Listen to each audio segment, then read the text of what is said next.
Olá, sou Kiki Reis. Vamos continuar com a nossa terceira videoaula. Só relembrando, o conteúdo que nós estamos vendo aqui é o conteúdo de todos os protocolos de boas práticas do selo Clean and Safe, que é o selo que foi abraçado pelo turismo de Portugal. Essa é a nossa terceira videoaula e nós vamos começar por falar das medidas básicas de prevenção e controle da infecção. Somente relembrando, uma vez que esse conteúdo é um conteúdo que foi disponibilizado pela plataforma de turismo de Portugal. Esse curso eu fiz, inclusive, se você quiser ter acesso ao meu diploma dessa certificação, dessa formação, está disponível nas redes sociais, nas minhas redes sociais. E, como vocês poderão notar, temos algumas nomenclaturas que são nomenclaturas utilizadas somente em Portugal. Portanto, eu estarei fazendo a conversão no momento. Portanto, automonitorização dos sintomas. Medida diária da temperatura corporal, não podendo ficar registrado, salvo se devidamente autorizado pelo próprio, pelo seu colaborador, no caso, ou pelo seu cliente. Nesse caso, especificamente, nós nesse primeiro momento falamos dos colaboradores. Vigilância de sintomas de tosse e dificuldade respiratória.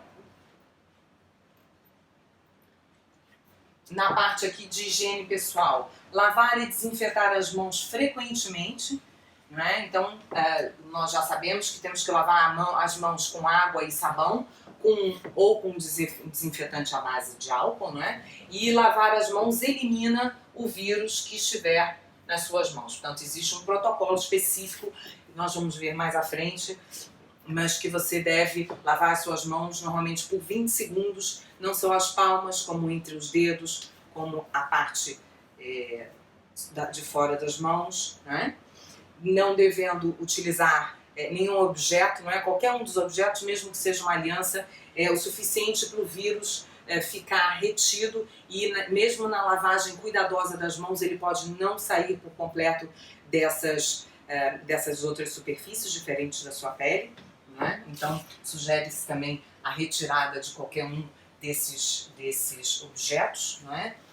Portanto, ainda dentro das medidas básicas de prevenção e controle da infecção para os colaboradores, na parte de higiene pessoal, lavar e desinfetar frequentemente as mãos, as pontas dos dedos, nas palmas das mãos, todos as informações. Nós depois temos, inclusive, uma informação que você deverá ter perto das suas pias, Você ter um sabão para onde os seus funcionários e não só os seus clientes também possam higienizar as mãos. Aqui vocês veem nesse slide com mais detalhe o tempo que merece a sua atenção para lavar e desinfectar as suas mãos, como você deve fazê-lo. Aqui na parte ainda de higiene pessoal temos as medidas de etiqueta respiratória, como falávamos no módulo anterior, na videoaula anterior. Ao tossir ou espirrar, não use as mãos. Elas são um dos principais veículos de transmissão da doença. Use um lenço de papel ou o antebraço. Deite o lenço no lixo e lave sempre as mãos de seguida ao tossir ou espirrar. Isso acontece se você estiver sozinho, por exemplo, no vestiário trocando de roupa, ou se você estiver no banheiro. Você não necessariamente, quando você estiver sozinho no ambiente, você tem que estar utilizando máscara, mas você deve sempre tentar seguir essa etiqueta respiratória. Portanto, continuando aqui ainda na parte da conduta de higiene pessoal. Evite sempre, como nós vimos, as mãos são um veículo, talvez um dos mais importantes de contaminação. Portanto, alguém tossiu aqui, eu ponho a mão em cima de uma superfície e depois, sem querer, eu levo as mãos ao rosto, à boca, ao nariz, aqui, nesse caso, eu já posso estar levando o vírus até a mim, ou seja, posso estar me contaminando. Portanto, evite tocar o seu rosto com as mãos, Não partilhe os seus objetos e a sua comida. Enfim, é muito normal, nós estamos sentados no escritório trabalhando com o computador, o colega precisa imprimir alguma coisa, usa o nosso teclado ou pega a nossa caneta emprestada. Nesse momento, essas situações elas devem ser esquecidas. Você deve fazer com que cada um tenha o seu posto de trabalho, não divida, não partilhe os seus objetos com os seus colegas, tá? Ter uma apresentação mais cuidada, a ausência de adornos pessoais. Nós há pouco falávamos da parte de higiene das mãos, quando lavamos as mãos. É muito importante que a gente, nesse primeiro momento, nós, quando formos trabalhar, nós não utilizamos os nossos adornos pessoais, porque por mais que eu lave as minhas mãos com todo o cuidado e seguindo a etiqueta por completo, é muito possível que o vírus possa ficar retido nesses objetos, nesses adornos pessoais, porque eles têm, nesse caso é metal, e o metal tem uma fixação diferente do vírus. Quem diz o metal da aliança pode falar dos brincos ou do colar, portanto, evitar os adornos pessoais. A barba sempre aparada, o cabelo também apanhado, né, no rabo de cavalo, as unhas sempre curtas e limpas, e o cuidado com o uso de maquiagem, porque quando nós agora vamos ter um período grande onde vamos ter que utilizar sempre no nosso trabalho a máscara durante o dia. Então a maquiagem ela pode aumentar o risco de problemas dermatológicos, porque você fica muito tempo com parte do seu rosto exposto a uma umidade que ele normalmente não está, enfim, não acontece, não é? Antes de utilizarmos máscaras, antes dessa obrigatoriedade, isso não acontecia, portanto, isso pode aumentar o risco de você ter um problema qualquer dermatológico. Aqui ainda dentro dos colaboradores, a conduta social, evitar o contato físico, portanto, apertar as mãos, né? Reuniões sempre que possível por videochamadas, diminuição do número de colaboradores por posto de trabalho, a rotatividade das tarefas e dar preferência aos postos de trabalho lado a lado ou costas com costas. O uso de máscara, né? Nós aqui temos os aerossóis, temos mais à frente um slide que apresenta isso de uma forma melhor, mas só para terem uma ideia, quando uma pessoa tosse ou ela espirra, isso tem a ver com a parte das gotículas, até onde as gotículas podem ir, não é? Então é muito importante a utilização das máscaras. Aqui um bom exemplo do contágio, se você não estiver utilizando máscara, você ou a pessoa com quem você está conversando, né? Pode ser um cliente, pode ser um fornecedor. Então, se essa pessoa, nesse exemplo, está, enfim, está contaminada com o vírus. Não sei se conseguem ver bem, mas ela tem aqui umas gotículas verdes. Portanto, essa pessoa está contaminada, as duas estão sem máscara, portanto a probabilidade de contágio é muito alta. Aqui no segundo exemplo, só a pessoa que está saudável não está com máscara, perdão, mas a probabilidade de contágio continua alta, porque essa pessoa está infectada e, portanto, essas gotículas vão ficar na roupa, no cabelo da pessoa, de repente cai nas mãos, e quando ela tirar as máscaras leva as mãos no rosto antes de lavar as mãos, pode acontecer, então ainda com uma probabilidade alta de contágio. Aqui nesse terceiro exemplo, a pessoa contaminada está de máscara, a outra não. Aqui o contágio já diminui um pouco. Mas como é que você vai saber se você deve ou não utilizar a máscara, se muitas vezes você pode estar assintomático? Portanto, a forma correta é todos estarmos de máscara. Portanto, aqui a probabilidade de contágio é bastante baixa, se todas as pessoas estiverem utilizando a máscara. Portanto, distanciamento social. Aqui é impressionante, se você olhar para esse quadro, no primeiro dia, se você estiver, de fato, mantendo o distanciamento social, você tem, do primeiro dia ao 30º dia, aqui como exemplo, você tem 75% de redução dos casos se você fizer corretamente o distanciamento social.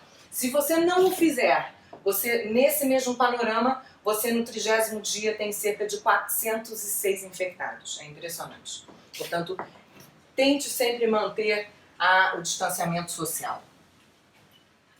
Aqui os equipamentos de proteção individual, né? Quais os equipamentos de proteção individual cada um deve utilizar. Essa informação ela tem que estar espelhada dentro do seu protocolo interno.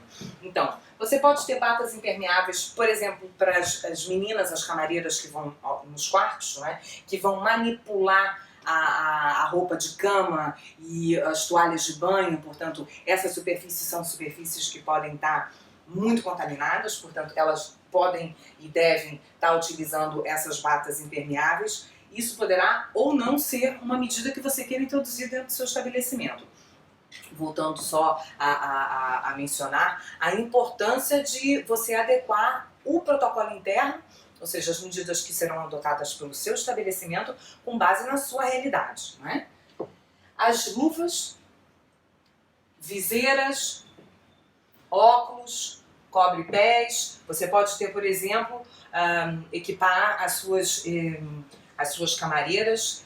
Nós vamos ver numa videoaula mais à frente o que as suas camareiras, como elas devem organizar e limpar os quartos, não é? Então, sugere-se, através desse protocolo de boas práticas, do selo Clean and Safe, que você organize 2 etapas de limpeza de quarto. Você tem uma primeira etapa, que entra uma camareira e que faz a retirada da roupa de cama e das toalhas de banho. Então, essa camareira que vai estar mais exposta à possível contaminação, ela pode estar utilizando, por exemplo, bata impermeável, ela pode estar utilizando as luvas, a viseira e os cobre-pés. Aqui eu diria que o óculos de proteção já é um pouco demasiado, uma vez que ela poderá estar utilizando a viseira e a máscara, claro, né? Mas a segunda equipe, por exemplo, não precisa estar com todos esses EPIs. Você também tem que fazer todo esse raciocínio tentando não levar uma necessidade de investimento muito grande para dentro da sua realidade. Então é importante que você verifique quando de fato é necessária a introdução desses EPIs. Aqui você tem as máscaras, não é? Mais uma vez relembrando, esse protocolo é um protocolo que foi disponibilizado pelo Turismo de Portugal, que é o selo Clean and Safe, que eles abraçaram. Portanto, nós aqui não temos essas nomenclaturas, a nossa nomenclatura é diferente, mas de qualquer maneira nós temos máscaras que são certificadas e temos máscaras que não são certificadas, que podem se chamar de máscaras comunitárias ou de uso social ou caseiras, né? Nem sempre essas máscaras elas poderão ser utilizadas como uma medida de segurança dentro dos nossos estabelecimentos, né? Dentro dessa parte de protocolos de boas práticas a serem introduzidos dentro dos estabelecimentos comerciais. Até porque elas sugerem uma troca mais assídua, então de repente você de um lado poderia estar fazendo um investimento um pouquinho maior e ter uma máscara que seja certificada do que uma outra que não é certificada, mas que você vai ter que trocar com muito mais frequência e no final de repente o custo vai ser maior do que se você utilizar uma máscara certificada. Agora aqui falando das medidas básicas de prevenção e controle da infecção dentro das instalações. Então, colocação dos dispensers de solução antisséptica de base alcoólica, não é? Aqui incentivando o seu uso, por exemplo, através de posters, né, de afixação desta informação nas áreas comuns, como falamos há pouco na videoaula anterior, para que os clientes tenham acesso a essa informação.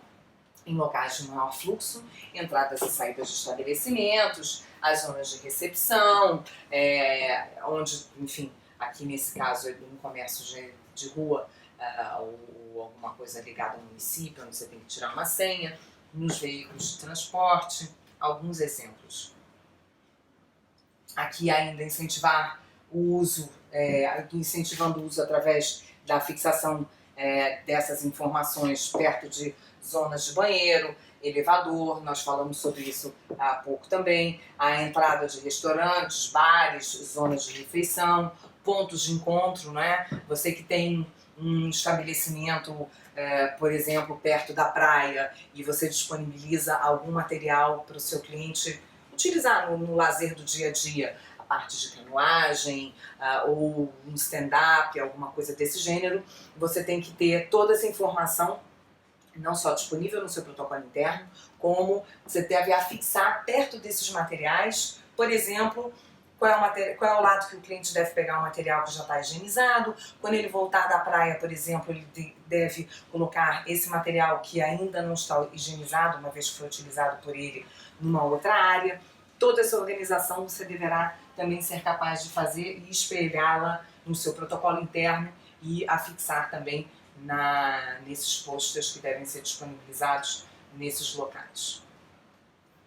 Aqui, limpeza e desinfecção de superfícies, ainda falando das instalações, objetos de espaços comuns. Portanto, todas as superfícies podem ser veículo de contágio, mas o risco desse contágio varia consoante a frequência de manipulação, de toque ou de utilização. Aumentar os procedimentos e frequência de limpeza e desinfecção de equipamentos críticos com recurso a detergentes desengordurantes seguidos de desinfetantes. Portanto, zonas de atendimento, né? São zonas que são bastante utilizadas, telefones, teclados de computadores, como nós falamos há pouco, aqui os puxadores de porta, os corrimões, os botões de elevador. Portanto, você terá que colocar dentro do seu protocolo interno, não se esqueça, a frequência de limpeza de alguns desses espaços para que as pessoas que são responsáveis pela parte de limpeza dentro do seu estabelecimento, elas saibam que elas têm que voltar com uma frequência que você vai estipular, voltar a limpar todas essas zonas. Aumentar os procedimentos e frequência de limpeza e desinfecção de equipamentos ainda dentro de equipamentos críticos, por exemplo, terminais de POS, né? Os veículos de transporte e equipamentos esportivos de aventura, como nós falávamos há pouco, por exemplo, das pranchas de stand-up ou de um caiaque, enfim. Equipamentos de limpeza de uso único, que devem ser eliminados ou descartados após a utilização, ou no caso, quando a utilização única não for possível, deve estar prevista a limpeza e desinfecção da sua utilização. Por exemplo, os baldes, os cabos das vassouras, a possibilidade do seu uso exclusivo na situação em que existe um caso confirmado no seu estabelecimento. Né? Então você tem a sua equipe que faz limpeza, ou você tem os seus carrinhos de quarto, né? Onde estão os produtos que a sua camareira vai utilizar também para a limpeza do quarto. Se você não conseguir ter um set desse organizado para cada um desses diferentes profissionais, então no final da utilização daquele profissional, daquele turno, ele tem que ser capaz de higienizar todos os itens para que a pessoa, o colega que venha a seguir, não se contagie através dos objetos, né, e das superfícies que estejam infectadas, nesse caso, no balde, no spray e todos esses outros itens de limpeza que serão utilizados por várias pessoas. O reforço de estoques, né? Então, desinfetantes de mão, como a gente falou, nesse momento a gente vai ter que ter, a gente vai utilizar forçosamente mais quantidade de certos produtos para conferir a limpeza mais frequente de algumas superfícies e alguns locais. Portanto, a gente terá que ter um reforço desses estoques, falando aqui especificamente do desinfetante das mãos, não é? Máscaras, luvas, toalhetes de papel e contentores de resíduos com abertura de pé. Automonitorização dos sintomas, recomendação. Aqui falando especificamente para clientes. Veja como é importante essa informação estar dentro do seu protocolo interno. Medição diária da temperatura corporal. Aqui uma ressalva. 36% dos infectados manifestam febre. Casos assintomáticos são o pior problema. Toma de antipiréticos pode ludibriar esta medida, tanto por parte dos colaboradores como por parte dos clientes. Então, é preciso ter uma vigilância de outros sintomas, como tosse, dificuldade para respirar.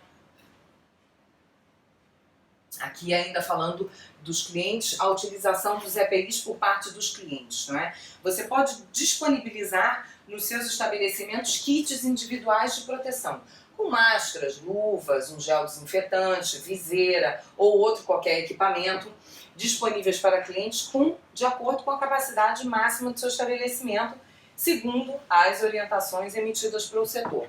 Mas a empresa deveria ter que possuir equipamentos não gratuitos, não é? Aqui pergunta, né, se você teria que ter esses equipamentos disponíveis de forma gratuita para os seus clientes. Não tem nenhum lugar que diga que você tem que disponibilizá-los de forma gratuita. O fato de ter que possuir os equipamentos de proteção individual disponível para os clientes não implica que você tenha que disponibilizá-los gratuitamente. Imagina que um cliente chega para fazer check-in já tarde à noite e durante o check-in ele percebe que não trouxe máscaras suficientes ou que, enfim, alguma norma específica que você pede para ele cumprir quando faz o check-in e ele deveria ter trazido com ele algum EPI específico e ele não trouxe. Se você tiver esse kit, você disponibiliza o kit e ele paga pelo kit. E, para terminar essa videoaula, nós vamos ainda falando da conduta social dos clientes, nessa parte das medidas básicas de prevenção e controle da infecção. Temos que ter a definição das regras de permanência nos espaços comuns, relembrando a importância de toda essa informação estar dentro do seu protocolo interno, que será dividido com o seu cliente no ato da reserva, não é? Você confirmando a reserva por e-mail, você pode mandar uma cópia do seu protocolo interno, com todas as suas regras, e aqui no caso específico, falando das regras de permanência nos espaços comuns, horários diferenciados de refeições, como nós vimos há pouco o exemplo do café da manhã, do ginásio, do spa, da piscina, o espaçamento entre utilizadores em diversas atividades, transportes, no atendimento, e também a necessidade de definição de regras em caso de verificar algum sintoma compatível com a Covid-19. E aí nós entramos no plano de ação em caso de suspeito, que nós vamos ver mais à frente em uma outra videoaula. Eu espero que você possa continuar conferindo aqui conosco.